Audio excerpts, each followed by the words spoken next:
তুমি কি ধনী হতে চাও, সফল হতে চাও? তাহলে কেবল দৌড়ঝাঁপ করলেই হবে না। দরকার সঠিক আমল, সঠিক পথ।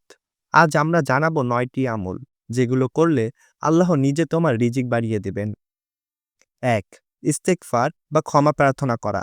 প্রতিদিন অন্তত ১০০ বার আস্তাগফিরুল্লাহ পাঠ করা। তোমার গুনাহ মাফ হবে আর আল্লাহ তোমার জন্য আকাশের দরজা খুলে দিবেন। কোরআনে বলা হয়েছে, তোমরা ইস্তেগফার করো, আল্লাহ তোমাদের ধন সম্পদ বৃদ্ধি করবেন। সূরা নূহ। ২. তাহাজ্জুদ নামাজ। রাতের নিস্তবতায় যখন সবাই ঘুমিয়ে থাকে, তুমি যদি আল্লাহর সামনে দাঁড়াও, তাহলে দুনিয়ার কোনো দরজা তোমার জন্য বন্ধ থাকবে না। তাহাজ্জুদের সময় দোয়া কখনো ফেরত যায় না। ৩. সকাল সকাল কাজ শুরু করা। রাসূলুল্লাহ সাল্লাল্লাহু আলাইহি ওয়াসাল্লাম বলেছেন, সকালের মধ্যে রিজিকের বরকত রয়েছে। সুতরাং অলসতা বাদ দাও। সকালে ঘুম থেকে ওঠো, কাজ শুরু করো। সফলতা তোমার দ্বারে আসবেই। ৪. দান করা। শোনো, তুমি যত দাও আল্লাহ তার চেয়ে অনেক বেশি ফেরত দেন। দান করো নিঃস্বার্থভাবে। দান করলে সম্পদ কমে না। এটি নবীর গ্যারান্টি। ৫. আত্মীয়তার সম্পর্ক বজায় রাখা। যদি তুমি চাও রিজিক বাড়ুক, আয়ু বাড়ুক, তাহলে আত্মীয়দের সঙ্গে সম্পর্ক ঠিক রাখো। কাউকে অবহেলা করো না। ক্ষমা করো। এই কাজটি তোমার দরজা খুলে দিবে। বিসমিল্লাহ দিয়ে কাজ শুরু করা।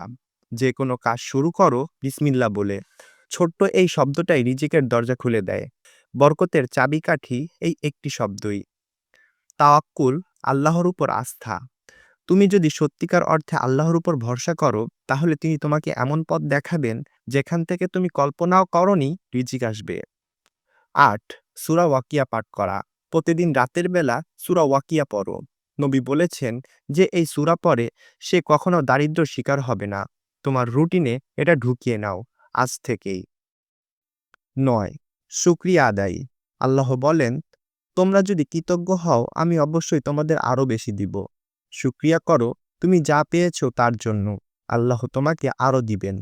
এত বেশি দিবেন তুমি গুনতে পারবে না। বন্ধুরা, শুধু চেষ্টা করলেই হবে না। চেষ্টা করতে হবে হালাল পথে। আর করতে হবে আল্লাহর উপর নির্ভর করে। এই ৯টি আমলকে জীবনের অংশ বানাও।